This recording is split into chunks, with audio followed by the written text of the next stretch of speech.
हनुमान चालीसा विवाद मामले में गिरफ्तार चल रहे नवनीत और रवि राणा को फिलहाल मुंबई की सेशंस कोर्ट से राहत नहीं मिली है। दोनों की जमानत याचिका पर आज सुनवाई होनी थी, लेकिन कोर्ट की ओर से सुनवाई को टाल दिया गया।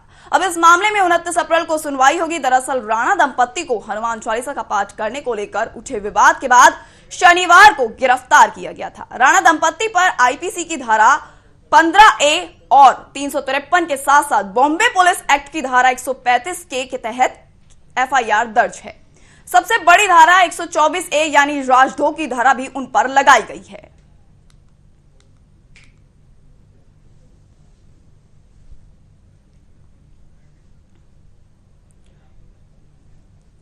बता दें, इसी खबर पे मैं नवनीत कौर राणा और रवि राणा को पुलिस ने हिरासत में ले लिया है। कोर्ट से भी उनको अभी तक राहत नहीं मिली है। वही इसी खबर पर ज्यादा जानकारी के लिए हमारे संवाददाता चंदन हमारे साथ जुड़ गए हैं।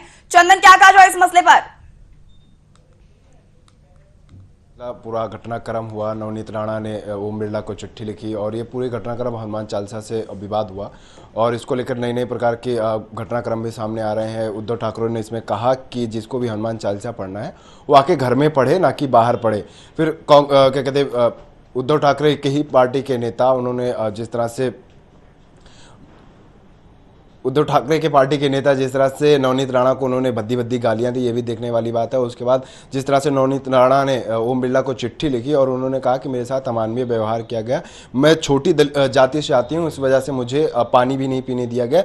अमानवीय व्यवहार को लेकर जिस तरह से चिट्ठी लिखी थी, उसके बाद से ओम बिरला सख्त हो गए और उन्होंने महाराष्ट्र सरकार से 24 घंटे में रिपोर्ट तलब कर ली। वैष्णो चंदन, देखिए, जिस हिसाब से नवनीत कौर राणा ये बता रही हैं कि उनके साथ अमानवीय व्यवहार किया गया, साथ ही उन्होंने इन सारी घटनाक्रम को लेकर चिट्ठी भी लिखी है ओम बिरला को, तो इस पर क्या लगता है, भाजपा से कोई रिएक्शन सामने आया? क्योंकि अब देखा जा रहा है धीरे धीरे भाजपा नेताएं भी नवनीत कौर की तरफ होते नजर आ रही हैं।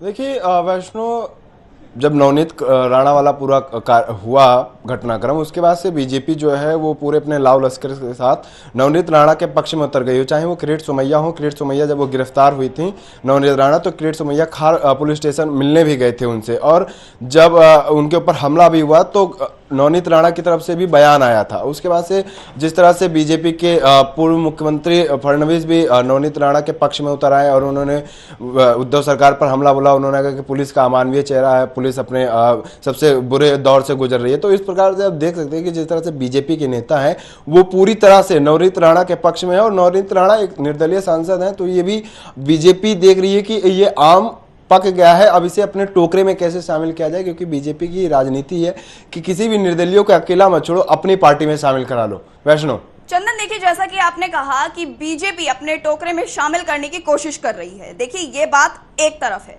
लेकिन जिस हिसाब से बता रही है नवनीत कौर कि उनके साथ अमानवीय व्यवहार हुआ, पुलिस कर्मियों ने उनके साथ अमानवीय व्यवहार किया, साथ ही उन पर जातिगत तौर पर भी कई टिप्पणियां की, तो इस पे क्या सरकार की तरफ से कोई प्रतिक्रिया सामने आई है?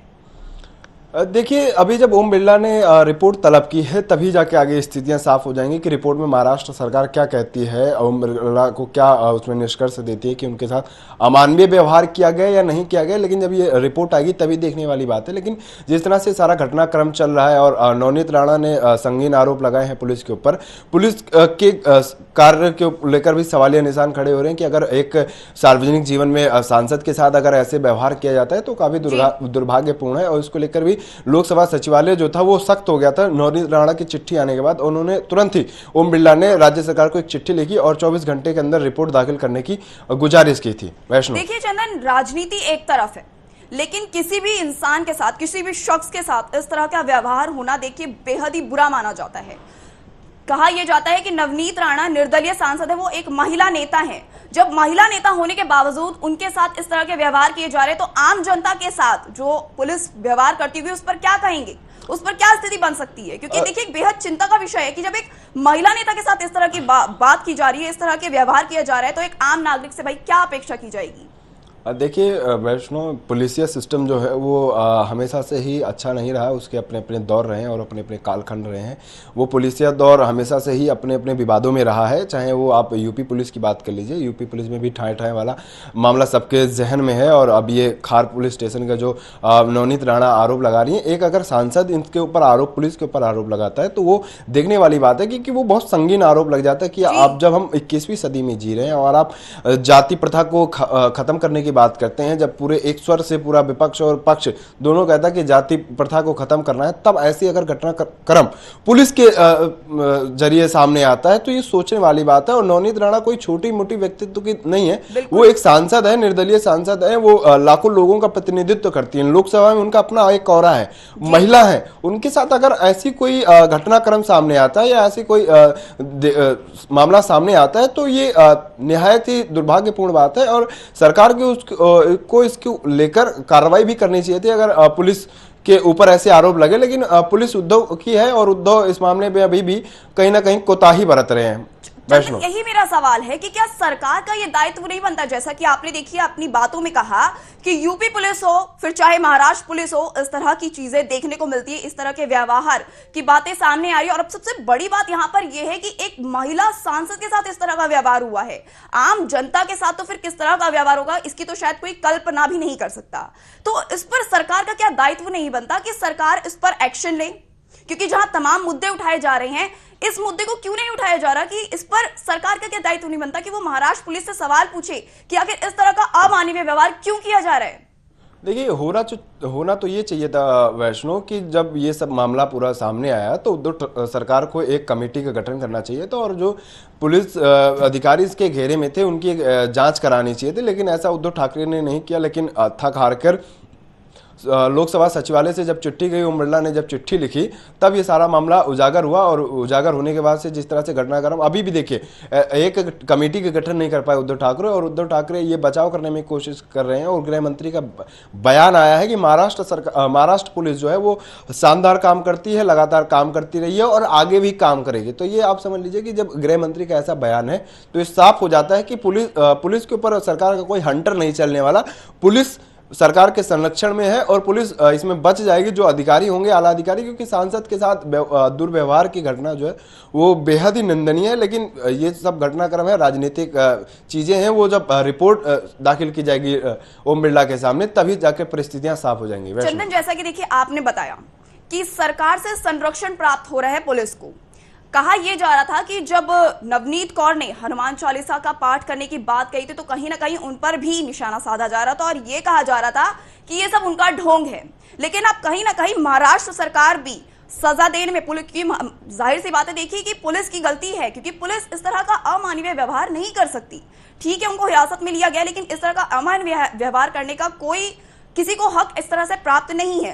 तो क्या लगता है कि नवनीत कौर ने जो आरोप लगाए थे शिवसेना के ऊपर, क्या वो सही थे? क्या कहा जाए इस पर? देखिए, मैंने वैष्णो आपको पहले ही बताया कि अभी रिपोर्ट नहीं दाखिल की है महाराष्ट्र सरकार ने, इस वजह से अभी कुछ कहना जल्दबाजी होगा।